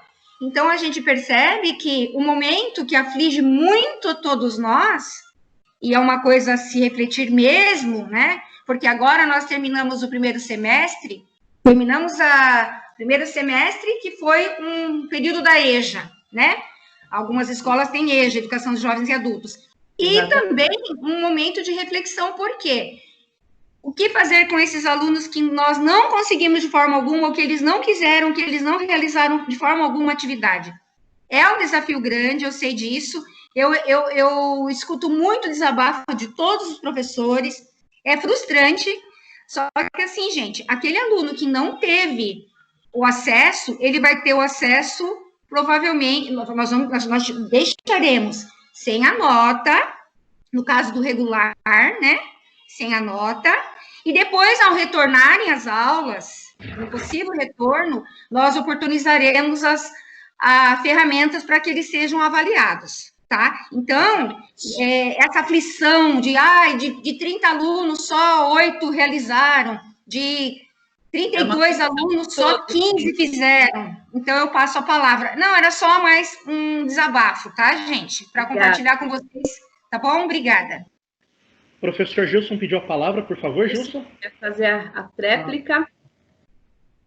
Aproveitando que a professora Ingrid falou, né, de a gente estar distante, eu sou da PEI Alice, Juquiá, né, PEI Alice Rodrigues Mota de Juquiá, e nós temos um projeto lá, por exemplo, se é para avaliar, né, nós temos um projeto lá que se chama Vidas Secas. Então, esse projeto é muito rico, porque ele consegue avaliar o aluno assim, quase por completo. Se ele sabe dançar, ele vai apresentar a dança voltado ao Nordeste. Se ele sabe pintar, ele vai reproduzir obras que mostrem as vidas secas do momento da produção da obra. Se ele sabe mexer com oralidade, ele vai explanar os 13 capítulos que a obra apresenta. Se ele sabe atuar, ele vai representar as personagens, sim, a Vitória, Fabiano. Se ele sabe tocar algum instrumento musical, ele vai apresentar músicas que remetam a vidas secas. Então, na verdade, o projeto Vidas Secas da escola, né, a professora Ingrid falou que é um desafio. Esse ano eu estou com um desafio enorme na minha mão, né, porque até então nós fizemos 3 anos consecutivos de presencial. Este ano, provavelmente, tudo caminha para ser à distância. Então, eu estou aqui com um desafio enorme na minha mão, fazer com que os alunos mostrem todas essas avaliações, toda essa parte interdisciplinar, porque é um trabalho transdisciplinar, vai mexer com a parte artística, a parte literária, a parte histórica, né, a parte geográfica. Então, estou com um desafio enorme. Então, essa fala da professora Ingrid tem tudo a ver com o momento que a PEI Alice e todo o ensino, né, a educação está passando. E é um desafio que eu vou ter como professor do 3º ano e como coordenador da escola, destrinchar agora nesse período que falta do ano. Obrigado. Estou feliz aqui por estar com todos vocês, ouvindo, matando um pouco da saudade. Eu acho que é isso aí. Obrigadão. Obrigada, Gilson. Só para pegar essa última pincelada do professor Gilson, para darmos continuidade. Então, a gente está percebendo o seguinte: temos um exemplo aonde uma unidade escolar está partindo de um ponto que seria uma temática, correto? Para poder desenvolver o engajamento dos estudantes. Beleza. Nesse processo, a minha pergunta que é para fazer os senhores pensarem e refletirem. O professor da sala, ele vai avaliar da mesma forma um estudante que entregou uma atividade de pintura, e ele vai avaliar da mesma forma um estudante que está apresentando uma atividade teatral, por exemplo,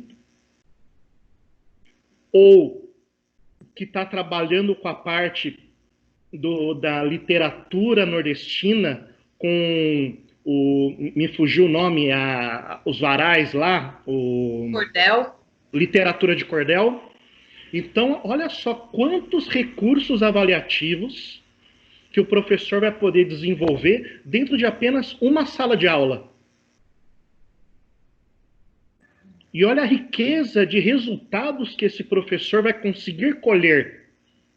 E a pergunta que eu faço também, será que essa quantidade de resultados atingidos não é suficiente para o professor conseguir compreender que o seu objetivo, ao desenvolver a sua proposta, foi alcançada plenamente? Sim. Ok. Vamos dar continuidade, Cid. Rafa, só complementando o que você está falando, eu, enquanto professora também na sala de aula, né? Hoje eu estou contando as bênçãos. Eu tenho conversado muito isso com os alunos, né? Eu estou contando as bênçãos, porque cada atividade que a gente propõe, roteiro ou sequência, e eles conseguem alguma coisa, enviar da forma que seja, eu estou registrando isso, porque é muito importante. Eu como enquanto professora, registro aquilo que eu proponho e registro aquilo que o aluno consegue me entregar. E eu falo para eles, outro dia eles falaram assim, professora, e a nossa nota? Eu falei, nota não, você teve bênçãos, você conseguiu, você foi um aluno que conseguiu entregar as atividades dentro daquilo que eu tive como proposta, que assim também foi pautado em atividade, nas habilidades que a gente chama de habilidades essenciais, né? Na habilidade central, e conseguiu fazer. Eu falei, ótimo, tá dentro da proposta, então é isso, vamos seguindo dentro daquilo que a gente está conseguindo. É bênção para mim e é bênção para o aluno. É dessa maneira que a gente está conseguindo, graças a Deus, não todos, como a Ingrid falou, não estamos conseguindo todos mesmo, mas estamos sim tentando, né, atingir aqueles que estão com a gente. Eu acho que é isso que a gente está fazendo hoje. E nós não podemos chegar no desespero de pensar da seguinte maneira: o aluno mandou a atividade, já vou dar nota para ele porque ele mandou. Ele vai ter nota porque ele mandou. O objetivo não é esse, pessoal. O objetivo é justamente o professor pegar essa produção e analisar a produção do estudante. Isso. Né? Porque, consequentemente, não é simplesmente porque ele mandou que ele vai ganhar nota, mas sim quando o professor ele analisa toda essa produção, ele pode perceber que o estudante teve uma nota maior do que o professor imaginava que ele teria. Aquela capacidade de desenvolvimento, autonomia, exatamente. Exatamente. Então vamos colocar, meu amigo, tudo isso que vocês falaram, pessoal, olha só, a gente conseguiu sintetizar aí em 5 frases, né? Então, avaliar é sim fazer a intervenção, é diagnosticar se a aprendizagem está ocorrendo, ela tem que ser significativa, é a relação com o outro, é naquela coisa que a gente fala quando o Vygotsky coloca, né? Hoje o aluno está se relacionando onde? Ele está tendo relação com quem? Com os pais, com os irmãos, com a família, não é? Mas ele está tendo uma interação, sim, né? E mediação, quem que está fazendo essa mediação? É o professor, da forma que a gente está conseguindo fazer com eles, né? Então, o papel do professor, enquanto ator ali no processo de aprendizagem, ele é fundamental, né? Sabemos que não estamos na escola da forma que a gente queria, porque a escola, quando veio essa pandemia, a gente foi o primeiro a ser atingido, né? Porque escola é aglomeração, né, gente? Escola é aglomeração, né? Sinônimo de aglomeração é escola. Então, a gente foi o que primeiro sofreu, que eu falo, mas sofreu por um bem maior que a nossa saúde, não é? Mas estamos aí interagindo sim, continuamos interagindo de uma forma que nós não gostaríamos, mas estamos interagindo sim, tá? Então, agora é uma pergunta um pouco mais específica. Do que precisa o professor para avaliar? O que vocês acham que é muito importante? Vamos pensar neste momento de pandemia, de distanciamento social. O que o professor precisa para avaliar? O que vocês acham que é necessário para o professor avaliar? Temos aí muitos professores ainda conosco, né? Temos aí mais de 200, quase 200 professores agora, né? Nossa, Professora Ingrid, palavra da senhora. Posso contribuir? Por favor. Posso? Então, gente, do que o professor precisa para avaliar? Primeiro, ele precisa ter uma boa aula, uma aula bem preparada. Porque eu falo que a avaliação, ela começa já quando você prepara a aula. Quando você tem uma intenção, você já sabe o que você quer com aquilo. Então, a avaliação, ela começa no preparo da aula. Então, quando o professor ele vai lá ver as habilidades, os objetivos a serem atingidos com aquela aula, ele já sabe o que ele vai avaliar, né? E ele precisa também conhecer os alunos. Ele precisa conhecer os alunos, né? É para isso que muitas vezes uma avaliação diagnóstica, uma avaliação assim, essas APs, elas contribuem para isso, né? Essa é a minha visão. Só um pouquinho, Selma, já vou terminar. Então, o professor, ele precisa, primeiramente, saber o que ele vai trabalhar com o aluno e o objetivo daquela aula. Para ele, depois, lá na frente, ele cobrar do aluno, ele ver como que ele vai, qual a forma, que mecanismos ele vai encontrar, ele vai utilizar para que o aluno retorne para ele, né? Contribua com aquilo. Tá bom? Para que o professor consiga avaliar. Muito obrigada, eu passo a palavra. É isso mesmo, Ingrid, eu concordo com você. E também não esquecer o currículo. Eu creio que essa é bom começo, né? Olharmos as competências e habilidades que são definidas de acordo com cada série. Obrigada, passo a palavra. Perfeito, Selma, perfeito. Isso mesmo. Alguém mais? Se ele conhece o currículo, se ele conhece o que vai ser a turma dele, se ele tem conhecimento de como a turma é, né? Onde a turma dele está, onde cada aluno está, em que em cada fase o aluno está, vamos dizer assim, e ele conheceu o currículo para aquela turma, enfim, como funciona a questão da leitura, da escrita, ele vai com um bom começo mesmo. É por aí mesmo, Selma. Obrigada, viu? Obrigada mesmo. Tchau. O professor Gilson colocou que intencionalidade, habilidade e contexto do aluno. Professora Rafaela Negrão, o professor precisa de autonomia e outra visão do seu olhar sobre seus alunos. Planejar e sempre ter o planos A, B, C, etc. Maria Aparecida, ter um olhar atento além do conteúdo, mas perceber o que está impedindo o envolvimento e o progresso. Muito obrigado, bem. Professores, pela participação. Obrigada. Podemos, acho que, colocar aí, né, Rafa, as considerações. Olha, nem combinamos, hein, mas olha só. Tudo que vocês colocaram aí, falaram, tá aqui, né? Registraram no chat. Então, o professor precisa, para avaliar, entrar em sintonia com o pensamento do aluno, conhecer os diferentes estágios do pensamento do aluno e, principalmente, reconhecer as diferenças, né? Quando a gente coloca aí reconhecer as diferenças, é saber que eu tenho uma sala de nono ano, mas que na sala de nono ano eu tenho vários estágios, não é, de ensino-aprendizagem, vários, cada um pensa de uma forma, cada um entende de uma forma e cada um tem o seu ritmo também.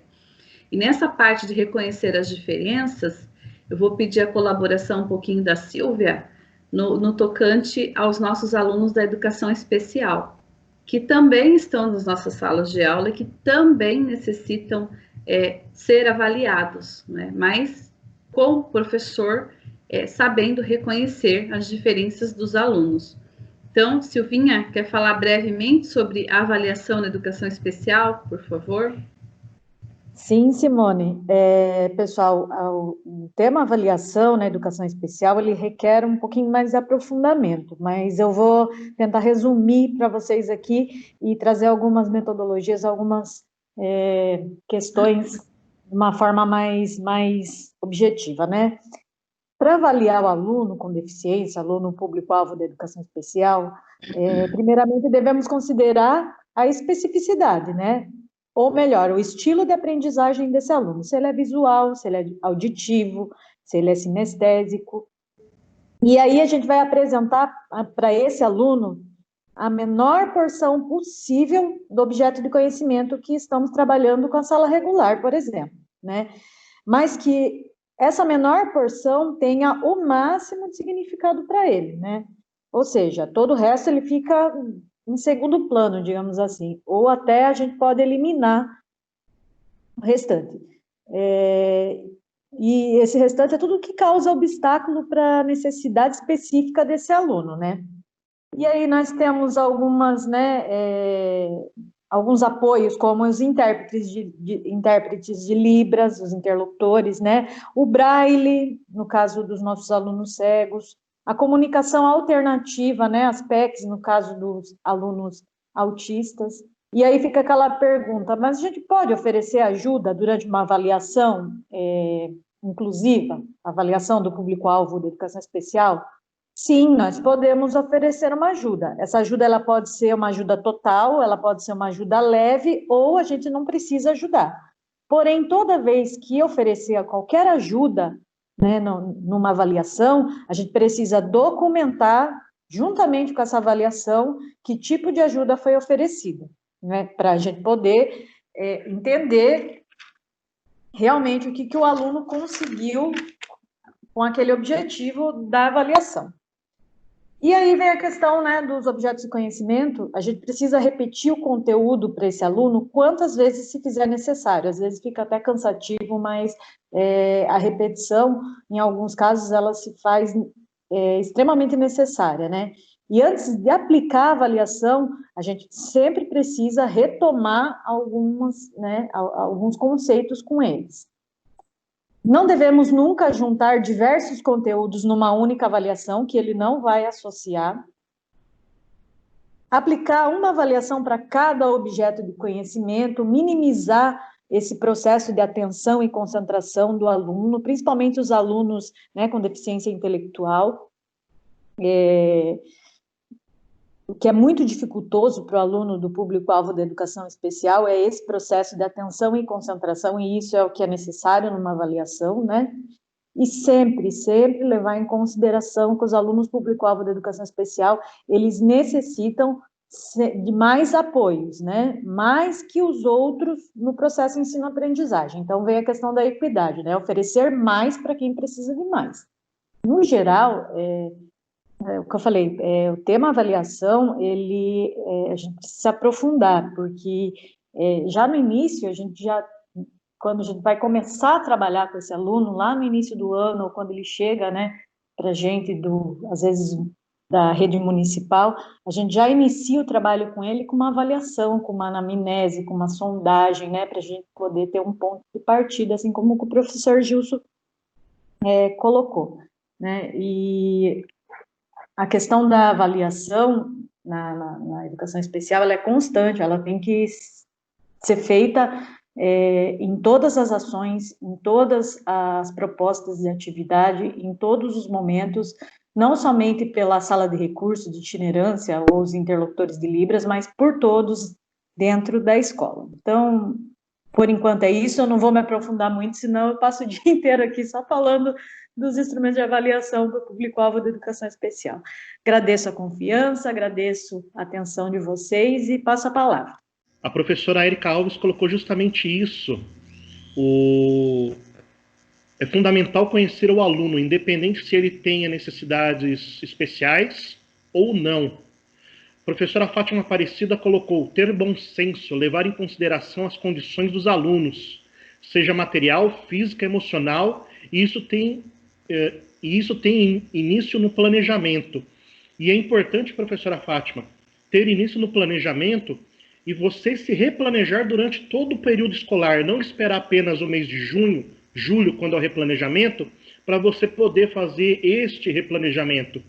Na verdade, o professor ele tem autonomia para, quando ele preparar o seu plano de ensino e os seus planos de aula e verificar que seu objetivo não está sendo alcançado, o professor já pode se replanejar e mudar as estratégias para poder alcançar os objetivos. Professor Gilson, adaptação contínua das atividades, visando habilidades. Professora Maria Alice, parabéns, importância fazer avaliação por deficiência. E quando a gente fala em alunos com necessidades educacionais especiais e falamos sobre adaptação curricular, nós também devemos nos lembrar dos alunos que têm dificuldade de aprendizagem, não só aqueles que necessitam uma visão da educação especial. Então, se você está trabalhando dentro da sala de aula e você percebe que um determinado estudante tem uma defasagem maior do que o outro, é obrigação do professor fazer já essa adaptação curricular para poder alcançar justamente o estudante que está com a dificuldade. Então, sempre proporcionar essa possibilidade do estudante conseguir ter recursos diferenciados para que ele possa verificar o conhecimento dele de formas diferentes. Sim, vamos dar continuidade? Sim, por favor. Bom, nós temos aí agora alguns conceitos e características do processo avaliativo global, né? Então, a gente já falou, já tivemos bastante contribuições aí a respeito desse processo, né, avaliativo, que ele é global, sim, porque, como o Rafa disse, ele não deve ser feito apenas em alguns períodos do ano, mas o processo de avaliação, ele é contínuo mesmo, como o Gilson colocou, a partir do momento que a gente coloca o pezinho na frente da escola, na rua da escola, eu falo que até antes, né, eu acho que nos avaliamos e avaliamos o tempo todo, tudo, né, a avaliação é inerente ao ser humano. Bom, aí temos os tipos de avaliação, tá? Só um pouquinho, Rafa, volta só um pouquinho. Só vamos perguntar aí, pode colocar no chat, ou se alguém quiser comentar, quais são os tipos de avaliação que a gente tem hoje dentro do processo, no nosso processo ensino-aprendizagem, com todos os nossos, as peculiaridades de cada escola, de cada turma, quais são os tipos de avaliação? Como eu estava falando anteriormente, tudo aquilo que a gente faz, na verdade, é uma avaliação, né? E essa avaliação, ela é formativa, porque, na verdade, a gente vai estar formando degrau por degrau, tijolo por tijolo, né? Ela é cumulativa, porque a partir do momento que, por exemplo, hoje, cada dia você aprende uma coisa a mais, duas, você só para de aprender no dia que você morre. Então, né, ela é formativa, é cumulativa, ela é diagnóstica, ela é uma avaliação, ela pode ser escrita, né? Então, a avaliação é uma coisa assim, bem generalizada, digamos assim, e eu, na verdade, procuro fazer o maior número de avaliação possível para poder ter um global do aluno. Às vezes o aluno tem problema no escrever, mas ele é muito bom na oralidade. Às vezes ele tem problema na oralidade, mas ele escreve muito bem, ou lê muito bem. Então, na verdade, tem que avaliar o aluno como um todo, mas, ao mesmo tempo, respeitando a sua especificidade. Passo a palavra. Ok. Obrigada, Gilson. Vamos colocar, então, Rafa. Alguém colocou alguma coisa no chat, Rafa? Eu não estou vendo o chat aqui. Fabiana Godinho, avaliação processual formativa. Érica Alves, a participação em sala, interação aluno-professor. Porque com essa participação nós também aprendemos com nossos estudantes. Ok. Tá? Então, pessoal, um dos tipos, vocês já colocaram aí muito bem, não é? Mas um dos tipos que nós temos para iniciar o trabalho, aí a gente parte desse pressuposto, não é? É a avaliação inicial ou diagnóstica. Vocês colocaram muito bem já sobre isso, né? Então, o que é a avaliação inicial diagnóstica? É a busca por saber aquilo que o aluno já traz, né? Nós somos professores de ensino fundamental, anos finais, e somos professores também do ensino médio. Então, nós, quando chegamos na escola, quando pegamos uma turma, mesmo que seja de 6º ano, essa turminha, eles já tiveram um percurso, tanto na educação infantil, quanto nos anos iniciais, né? Então, partindo desse pressuposto, o aluno que ele chega para mim, ele não chega ali totalmente vazio, sem nada, ele chega, sim, com conhecimentos adquiridos. Então, partindo daquilo, o que o meu aluno já consegue, quais são as limitações e de onde eu vou partir. Então, a avaliação diagnóstica, ela parte desse pressuposto, tá? Então, o que avaliar a partir da avaliação inicial ou diagnóstica, né? Esquemas de conhecimento relevantes para o novo material ou situação de aprendizagem. E quando eu avalio? No início da fase da aprendizagem, né? Então, lá no comecinho do bimestre, ou quando eu vou entrar num assunto novo, é sempre legal fazer esta atividade de sondagem que a gente fala, né? A gente utiliza muito essa palavra nos anos iniciais, mas também podemos utilizar com os nossos alunos mesmo do ensino médio. Então, eu tenho vou dar um conteúdo lá no ensino médio sobre oração subordinada, lá para a 3ª série. Então, eu vou partir... Gente, o que os alunos já conseguem a partir... Esse tema é um tema novo, então, o que eu vou ter que... O que ele tem que saber para chegar nesse ponto do conteúdo, tá? Então, como avaliar? Como avaliar a partir da análise dos dados de aprendizagem que a escola já possui.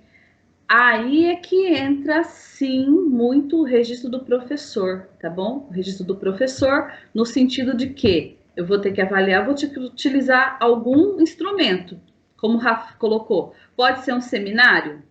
O Gilson vai propor para os alunos um projeto, que é o projeto Vidas Secas.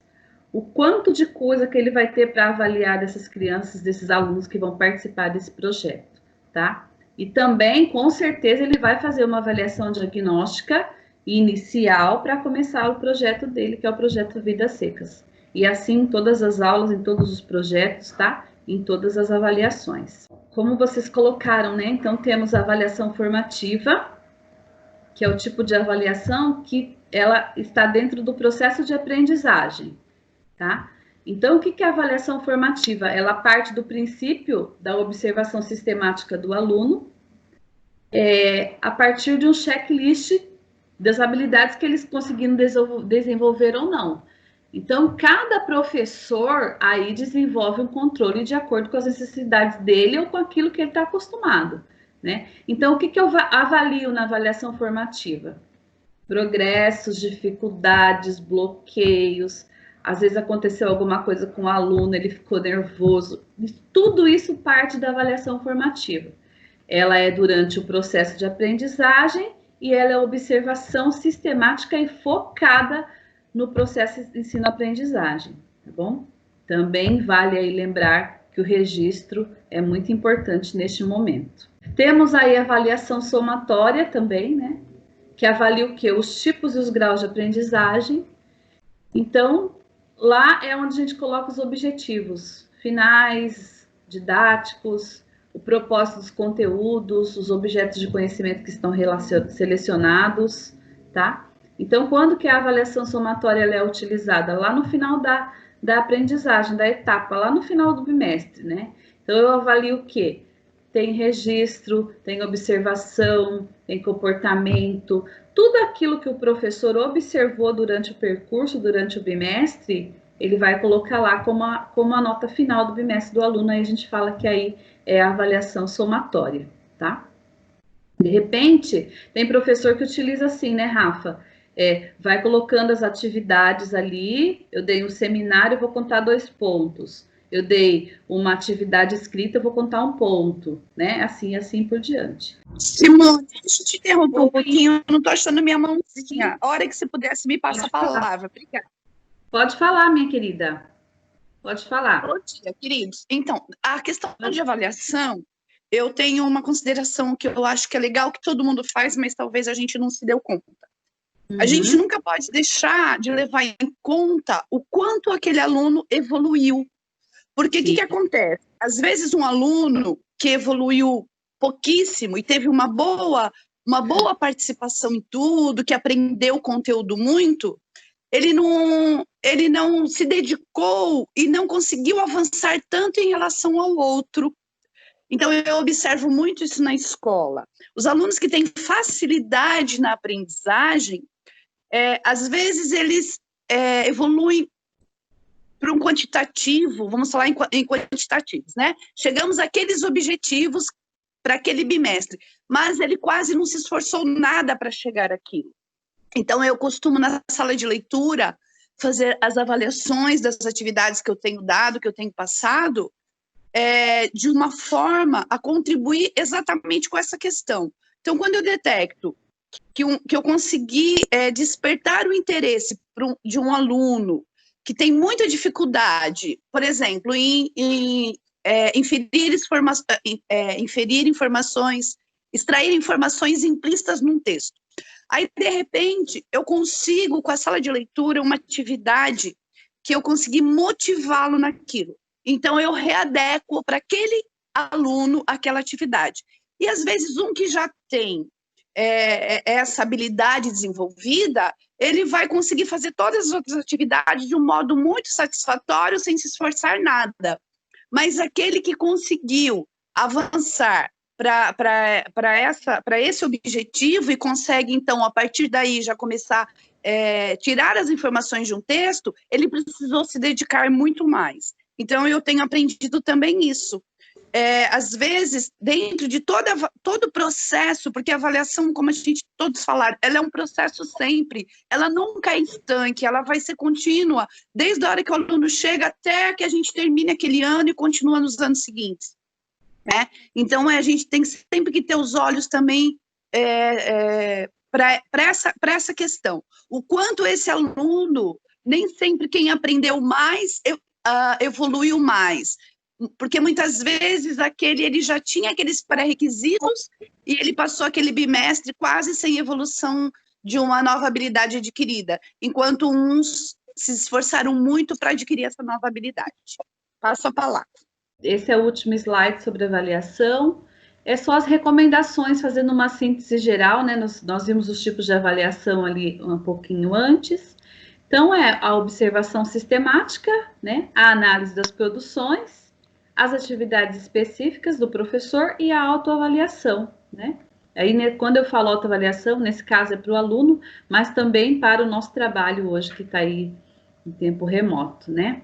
Eu estou vendo que a Renata colocou no chat aqui, né, sobre a AP, para nós fazermos um vídeo, né? Seria bacana fazer um vídeo esclarecendo para os alunos sobre a importância da AP. Então, sugestão anotada, né, Rafa? Bom, encerramos com o Nelson Mandela, né? Meus queridos jovens, vejo a luz em seus olhos, a energia em seus corpos e a esperança que existe em seus espíritos. Sei que são vocês, não eu, que farão o futuro. São vocês, não eu, que consertarão nossos erros e levarão adiante tudo o que é certo no mundo. Então, nós vamos conversar assim, esses assuntos que foram colocados aí, externados, né? A gente agradece muito a confiança dos professores, né, Rafa? Em utilizar o nosso espaço para colocar as suas angústias, os seus anseios. Nós estamos aqui mesmo para isso, estamos com vocês sempre, tá bom? Então, hoje nós encerramos com o Nelson Mandela dizendo que nós estamos por vocês, para vocês, né, e para vocês também, tá bom? Então, gratidão aqui a todos por estarem presentes, né, informando que o nosso Bit.ly, pela nossa avaliação de ATPC e inclusive sugestões de pauta, tá? É esse daqui, eu coloquei no grupo dos professores de português, também vou colocar no grupo da sala de leitura, bit.ly/linguagens Miracatu. É só acessar e responder o nosso questionário, que é muito importante para a gente, tá bom? Bom, eu me despeço, muito obrigada, dizendo que nós voltaremos nas nossas ATPCs agora no dia 12 de agosto. Tá? Semana que vem a ATPC é só da EFAP e da escola, então na outra semana, dia 12, nós voltaremos com vocês. Muito obrigada pela participação de todos. Eu passo a palavra para os meus colegas para eles fazerem as considerações finais. Lembrando que segunda-feira nós teremos uma formação para aqueles que se interessam, sobre portfólio digital. Não é obrigatório, tá certo? Eu e o professor Sérgio, PCNP de Geografia, estaremos dando uma formaçãozinha básica para criação de portfólio digital, ok? Aguardamos vocês na segunda-feira, disponibilizaremos o link no grupo de coordenação e até lá, muito obrigado pela atenção de todos. Tá. Rafa, a palavra é sua. Rafa, só lembrando, desculpa, eu só vou interromper a Suzana um minutinho só, um segundinho. Lembrando que o nosso Bitly, com as respostas, nós vamos compartilhar com vocês as respostas na próxima TPC no dia 12. Então, nós vamos fazer uma compilação, né, Rafa, das respostas e vamos trazer para vocês aquilo que vocês colocarem. Então, coloquem as respostas lá com muito carinho, que nós também vamos fazer essa devolutiva no dia 12 de agosto. Bom? Um beijo a todos. Deus abençoe. Amém. Obrigada, pessoal, pela atenção de vocês, né, pela participação que vocês tiveram aí neste momento.